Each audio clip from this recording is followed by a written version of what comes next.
क्या आपने कभी ऐसा पल महसूस किया है जब सच सामने आने ही वाला हो, पर उससे पहले हालात इतने डरावने हो जाएं कि लगता है सब टूट जाएगा? आज जो होने वाला है वह उसी तरह का पल है। एक ऐसा सच जिसे सुनकर हर किसी की जिंदगी बदल जाएगी। इसलिए वीडियो देखकर कहीं मत जाइए और हाँ, अभी तुरंत चैनल को सब्सक्राइब कर लीजिए ताकि आगे की हर कहानी आप तक पहुंचती रहे। अब शुरू करते हैं असली किस्सा। घर में तनाव इतना बढ़ चुका था कि कोई समझ ही नहीं पा रहा था कि आखिर किस पर भरोसा किया जाए। अन्नपूर्णा जी की आंखों में लगातार बेचैनी बढ़ती जा रही थी। उन्हें लग रहा था कि उनकी असली पोती कहीं आसपास ही है, पर कौन है यह बात उन्हें कभी साफ नजर नहीं आई। लेकिन आज जैसे सब कुछ खुद ब खुद खुलने वाला था। अगर आपने अभी तक सब्सक्राइब नहीं किया है तो प्लीज कर लीजिए, क्योंकि आगे की कहानी बिल्कुल भी मिस नहीं करनी चाहिए। सरू का परीक्षा का दिन चल रहा था और उसके अंदर एक अलग ही डर था। वह चाहती थी कि दादी के मन की मिन्नतें पूरी हों। दादी ने कहा भी था, अगर इस तप से हमारी पोती मिल सकती है तो मैं खुद करूंगी। लेकिन सरू ने धीरे से दादी का हाथ पकड़कर कहा, दादी आपकी उम्र नहीं है ये सब करने की। अगर इससे आपकी पोती मिल सकती है तो ये तप मैं करूंगी। आप बस आशीर्वाद दीजिए। दादी की आंखें भर आई। सरू के लिए उनका प्यार हमेशा अलग था। शायद दिल उन्हें पहले ही बता चुका था कि ये लड़की किसी न किसी तरह उनसे जुड़ी हुई है। अगर आप भी सरू की हिम्मत से प्रभावित हैं वो एक बार चैनल को सब्सक्राइब कर दे ताकि ऐसी कहानियां आपको मिलती रहे। लेकिन इस दुनिया में कुछ लोग होते हैं जो दूसरों की भलाई देख नहीं पाते। यहां भी वही हुआ। अनिका और तारा दोनों की नफरत जैसे हद पार कर चुकी थी। तारा ने तो कई प्लान पहले ही बना रखे थे, लेकिन अनिका, उसने तो सबसे खतरनाक चाल चली। सीढ़ियों पर कांच के टुकड़े बिछाकर उसने इंतजार किया कि कब सरू वहां पहुंचे और कैसे वह टूटे। इसी बीच वेद रेस्टोरेंट में सरू की मदद करने गया था। वहां अनिका सरू पर फिर झूठा इल्जाम लगा रही थी कि कॉफी उसी ने गिराई है। वेद ने तुरंत कहा, कॉफी इसने नहीं गिराई, तुमने गिराई है। साफ भी तुम ही करोगी। सुनकर अनिका भड़क गई, लेकिन मैनेजर को सच्चाई नहीं पता थी, इसलिए उसने सरू को ही साफ करने का आदेश दिया। जैसे ही वेद ने यह देखा, उसका गुस्सा और बढ़ गया। सरू ने धीमे से कहा, कृपया आप चले जाइए। वेद मजबूरी में चला गया, पर भीतर से वह बेचैन था। अगर आपने अभी तक लाइक नहीं किया है तो अभी कर दे और चैनल को भी सब्सक्राइब कर लें ताकि कहानी का हर मोड़ आपके पास पहुंच सके। उधर मंदिर में अन्नपूर्णा जी दादू के लिए तप करने निकली थी। घुटनों के बल सीढ़ियां चढ़ने वाली थी, क्योंकि उनके मन में बस एक ही इच्छा थी, आखिरी समय में अपनी पोती को देख ले। लेकिन सरू ने उन्हें रोक लिया और तप करने का फैसला खुद कर लिया। दादी ने मना किया, लेकिन सरू ने कहा, अगर इससे आपकी खुशियां लौट सकती है तो यह सब मैं करूंगी। सरू जैसे ही कांच बिछी सीढ़ियों पर चढ़ने लगी, उसके पैर में तेज चुभन हुई, लेकिन उसने कदम नहीं रोके। उसके अंदर दादी का सपना पूरा करने का साहस था। लेकिन कुछ कदम बाद ही वह दर्द से गिर गई, बेहोश। खून भी बहने लगा। नजारा इतना दर्दनाक था कि यदि कोई भी वहां होता तो देख नहीं पाता। अगर आप भी चाहते हैं कि सरू को न्याय मिले तो सब्सक्राइब कर ले, इससे आपका समर्थन जरूर महसूस होगा। इधर वेद भी उसकी मदद को नहीं पहुंच सका। क्यों? क्योंकि अनिका ने उसके कैबिन में कुछ मिलाकर उसे भी बेहोश कर दिया था। सब कुछ एक ही प्लान के तहत हो रहा था। अनिका चाहती थी कि सरू हर हाल में टूटे, चाहे उसके शरीर से, चाहे उसके मन से। लेकिन सच कितना भी छुपा लिया जाए, एक दिन सामने आता ही है। घर में दादू की हालत बिगड़ चुकी थी। वे मौत और जिंदगी के बीच जूझ रहे थे। उन्हें महसूस हो रहा था कि उनके पास वक्त कम है और उन्हें अन्नपूर्णा जी को सच बताना ही होगा। उन्होंने कांपती आवाज में कहा, अन्नपूर्णा, सरू वही हमारी असली पोती है। अन्नपूर्णा जी का दिल जैसे थम गया। क्या सरू हमारी पोती? उनकी आंखों में हैरानी भी थी, खुशी भी और पछतावा भी।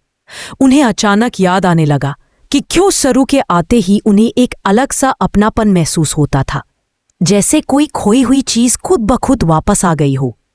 अगर आप इस मोड़ तक पहुंचे हैं तो एक बार और चैनल को सब्सक्राइब कर दें।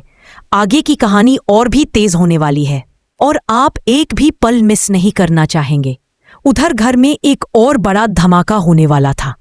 वेद को आखिरकार सच पता चल गया कि उसकी मां तारा ने हर समय नाटक किया था और सरू का कोई दोष नहीं था। वेद का मन टूटा, लेकिन साथ ही वह सच्चाई को अपनाने के लिए तैयार था। उसने तय किया कि वह सरू के साथ सब छोड़कर चला जाएगा, हमेशा के लिए। उसने सोचा, जब दोषी ही अपने घर वाले हैं तो क्यों रहूं यहां। सरू को जब होश आएगा तो यह सुनकर वह क्या फैसला करेगी। क्या वह वेद के साथ जाएगी या फिर दादी का घर नहीं छोड़ेगी? आगे कहानी में बहुत कुछ होने वाला है। इससे पहले कि आप आगे बढ़ें, एक बार फिर चैनल को सब्सक्राइब जरूर कर लें ताकि दूसरा सेक्शन आपको बिना रुकावट मिल जाए। अब कहानी एक ऐसे मोड़ पर आ चुकी है जहां सरू की असली पहचान सामने आने ही वाली है। सभी रिश्तों की नींव हिल चुकी है। नफरत और प्यार दोनों अपने अपने चरम पर हैं और इस वक्त अगर कोई जीतने वाला है तो वह सिर्फ सच है। कहानी अब उस मोड़ पर है जहां हर किसी की सच्चाई सामने आने लगी है। सनू बेहोश पड़ी थी। उसके पैरों में कांच चुभा हुआ था, खून बह रहा था, लेकिन फिर भी उसके चेहरे पर एक अजीब सा सुकून था, जैसे उसने अपने दिल की बात मानकर सही काम किया हो। अगर आपने अभी तक चैनल को सब्सक्राइब नहीं किया है तो कर लीजिए ताकि आगे की भावनाएं आप मिस ना करें। उसी समय मंदिर के बाहर लोगों की भीड़ इकट्ठा हो गई। किसी ने देखा कि एक लड़की बेहोश पड़ी है, किसी ने डॉक्टर को बुलाने की बात कही और किसी ने तुरंत पानी लाने को कहा। अचानक भीड़ में से ही एक बुजुर्ग महिला की आवाज आई, यह मेरी बच्ची है, इसे कुछ मत होने दो।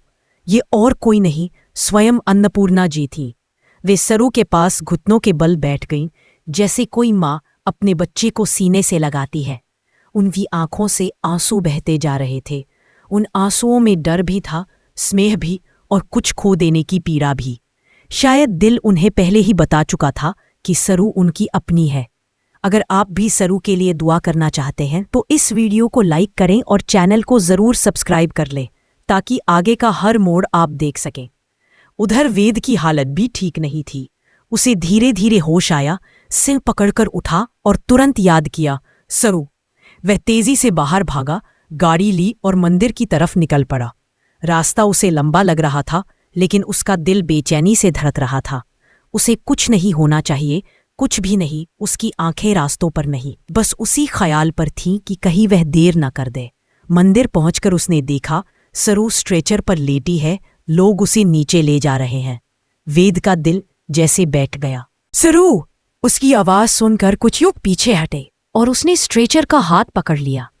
अन्नपूर्णा जी ने उसकी तरफ देखा और कहा, इसे अस्पताल ले जाओ बेटा, जल्दी। वेद ने बिना एक पल गंवाए सरू को अपनी गोद में उठा लिया। अगर आपकी भी सांसें इस वक्त रुक सी गईं तो कहिए, क्या ऐसे पल किसी की भी हिम्मत हिला नहीं देते?